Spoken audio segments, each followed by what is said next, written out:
الحمد لله رب العالمين والعاقبة للمتقين والصلاة والسلام على رسوله سيد المرسلين رحمة للعالمين خاتم النبيين شفيع المذنبين سيد الأولين والآخرين سيدنا ومولانا محمد رسول رب العالمين وعلى آله وصحبه أجمعين. أما بعد فأعوذ بالله من الشيطان الرجيم. بسم الله الرحمن الرحيم.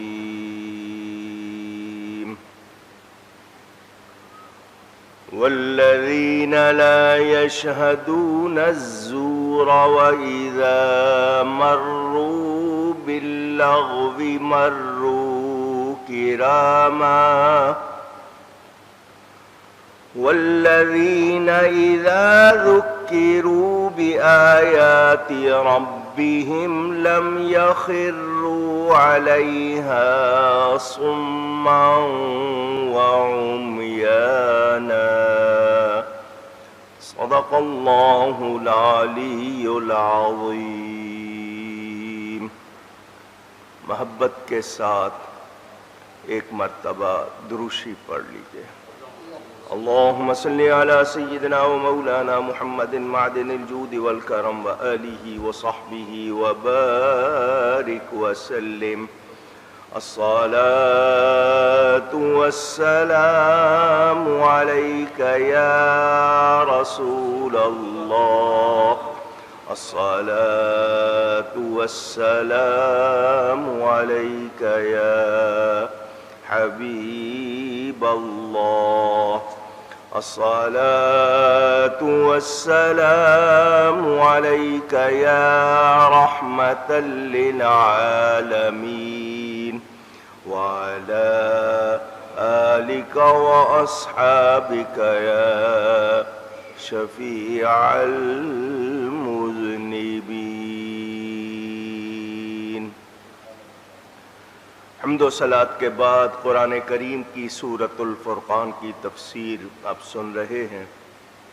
رحمان کے بندوں کی نشانیاں، ان کی خاص باتیں جو بیان ہوئی ہیں آپ سن چکے.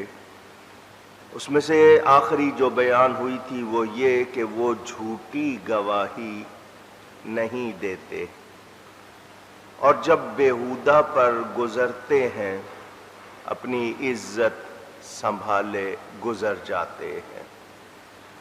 اس حوالے سے ضروری باتیں آپ کو بتائی تھیں. پہلی بات تو یہ کہ ہمیں اس سے پہلی آیت میں توبہ کے حوالے سے بتایا گیا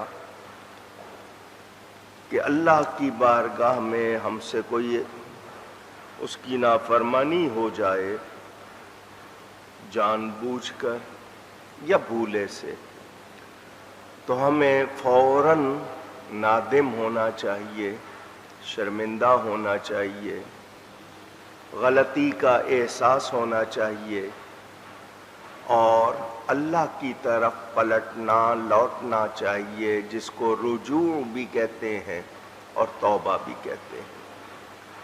کہ آئندہ گناہ نہ کرنے کا پکا ارادہ اور اللہ کی فرما برداری کا عہد ہم اپنے آپ سے کریں کہ اب میں ایسی غلطی نہیں کروں گا. ما سواللہ جب ہم کہتے ہیں تو اس کا مطلب کہ اللہ کے سوا جو کچھ ہے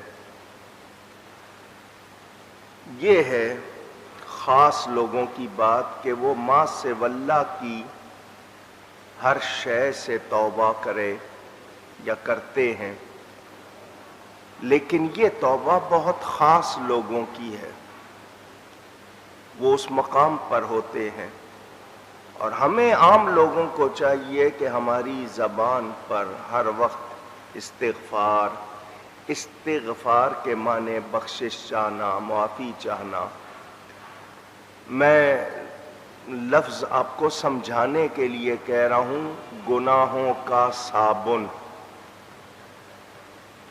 یہ استغفار کیا ہے؟ گناہوں کا، جس طرح میل لگ جائے ہم صابن لگا کر دھوتے ہیں تاکہ صاف ہو جائے، بو نہ آئے، جراثیم نہ رہیں، اسی طرح استغفار کریں کہ گناہ کا نشان بھی نہ رہے، مٹ جائے۔ ایسی توبہ کریں، ایسی معافی چاہیں کہ صفائی ہو جائے، اور اللہ تعالی کو رونے والے، گڑ گڑانے والے، عاجزی کرنے والے، نادم ہونے والے کی آواز بہت پسند ہے۔ دکھاوا نہ ہو، آنکھ میں آنسو جھلک رہے ہیں لیکن دل گناہ سے پر، وہ والی بات نہیں ہو، سچی توبہ ہو۔ ایک حکایت علامہ اسماعیل حقی نے نقل کی ہے، حضرت ابو اسحاق رحمہ اللہ، وہ فرماتے ہیں میں نے ایک شخص کو دیکھا کہ وہ ہر وقت اپنا آدھا چہرہ، منہ کا آدھا حصہ چھپائے رکھتا تھا۔ تجسس ہوتا ہے، کوئی ایسی چیز دیکھیں، تجسس کا مطلب کھوج ہوتی ہے، پتہ لگائیں کیوں ایسا ہے، بھئی آدھا چہرہ کیوں چھپایا ہوا ہے۔ تو میں نے اس سے پوچھا کہ تو آدھا چہرہ کیوں چھپاتا ہے؟ اس نے کہا میں کفن چور تھا، قبر کھود کر کفن چورانے کی مجھے عادت ہو گئی تھی۔ ایک دن میں نے ایک نیک خاتون کی قبر کھودی اور اس کا کفن، کیونکہ عادی تھا، مجھے پتا تھا جھٹکے سے کیسے کھینچنا ہے، تو میں نے اس کا کفن کھینچنا چاہا تو اس بی بی نے میرے منہ پر تماچا مار دیا۔ اس تماچے کا یعنی اس بی بی کے ہاتھ کی انگلیوں کا نقش میرے چہرے پر آ گیا، اور وہ ابھی تک موجود ہے۔ یعنی اس کو چھپانے کے لیے میں یہ کہ کوئی پوچھے کہ یہ تماچا کیسا، یہ نشان کیسے، تو میں اس کو چھپانے کے لیے کپڑا پہنتا ہوں۔ وہ ابو اسحاق کہتے ہیں میں نے امام اوزاعی رضی اللہ تعالی عنہ کے ہاں یہ واقعہ لکھ کر بھیجا، تو انہوں نے فرمایا اس کفن چور سے پوچھئے کہ اس نے مردوں کو کس حال میں پایا، کیونکہ یہ قبر کھودنے کا عادی ہے، قبر میں جھکتا تھا، تو اس نے مردوں کو کیسا پایا؟ تو اس نے یہ کہا، کفن چور نے، کہ میں نے اکثر مردوں کے چہرے قبروں میں قبلہ سے پھیرے ہوئے۔ ہمارے ہاں رواج بھی ہے، خود بھی لوگ کہ دائیں طرف قبلے کی طرف منہ کرتے ہیں، جتنا ہو جائے، گردن تو نہیں توڑنی ہوتی ہے، جتنا پھر جائے کوشش کرتے ہیں، بعضوں کا پورا پھر جاتا ہے، بعضوں کا معمولی سا پھرتا ہے۔ تو اس نے کہا میں نے قبلہ سے پھرے ہوئے چہرے دیکھے۔ امام اوزاعی رحمت اللہ علیہ نے جب یہ بات سنی تو واپسی جواب دیا کہ یہ لوگ وہی ہوں گے جن کی موت ایمان پر نہیں ہوئی۔ ان لوگوں کو جو عادتیں رہی ہوں گی کہ یہ استغفار نہیں کرتے ہوں گے، توبہ نہیں کرتے ہوں گے، اور ایسے گناہ کرتے ہوں گے جو دین سے نکال دیتے ہیں۔ تو اب ڈرنا چاہیے۔ ہمیں نہیں پتا کون سی خطا پکڑی جائے گی۔ کچھ لوگ یہ سمجھتے ہیں چھوٹی موٹی خطائیں تو کوئی چیز نہیں ہے، چلتا ہے، کوئی بڑا گناہ ہو جائے تو توبہ کریں۔ نہیں معلوم وہاں کون سی خطا پکڑی جائے گی۔ چنانچہ مثنوی شریف میں ہے، توبہ کا دروازہ از جانب مغرب بند ہے، اور قرب قیامت تک توبہ کا دروازہ کھلا رہے گا۔ جب سورج مغرب سے نکلے گا تو وہ دروازہ بند ہو جائے گا۔ اس کا انکار نہ کرنا۔ جنت کے 8 دروازے ہیں اور رحمت کے 8 دروازوں کے مطابق ہے، اور یہ توبہ کا دروازہ انہی 8 میں سے ایک ہے۔ وہ 8 دروازے جب تک کھلے ہیں یہ بھی کھلا ہوا ہے، جب وہ بند ہوں گے تو پھر یہ کھلا رہ سکتا نہیں۔ ابھی یہ دروازہ کھلا ہوا ہے، اس کو غنیمت جانو۔ غنیمت جاننے کا مطلب اس کو اپنے لیے فائدہ مند جانو۔ وہاں پر سامان باندھ کر بیٹھ جاؤ تاکہ تیرے دشمنوں کے دل جلیں۔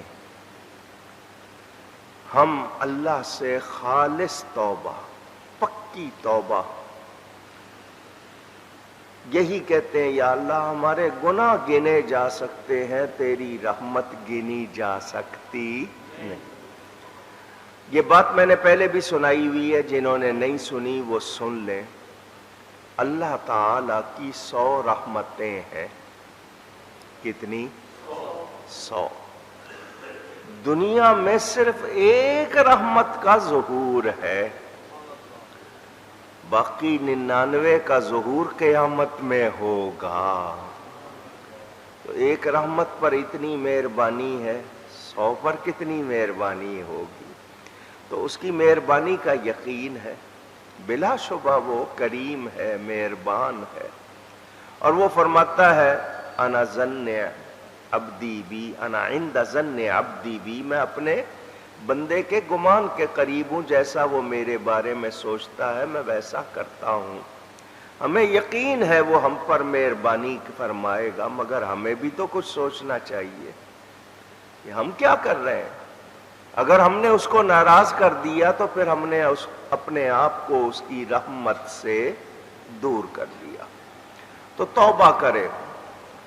اور یہ اللہ والے رحمان کے بندے غلطی ہو جائے تو اکڑتے نہیں ہیں، اس پہ اصرار نہیں کرتے، فوراً توبہ کی طرف۔ کیوں؟ کہ توبہ سے گناہ مٹ جاتا ہے، اور اس کے بعد اتنی نیکیاں کریں کہ وہ گناہ جو ہیں وہ ختم ہو جائیں، اور اللہ گناہوں کو نیکیوں سے بدل دے۔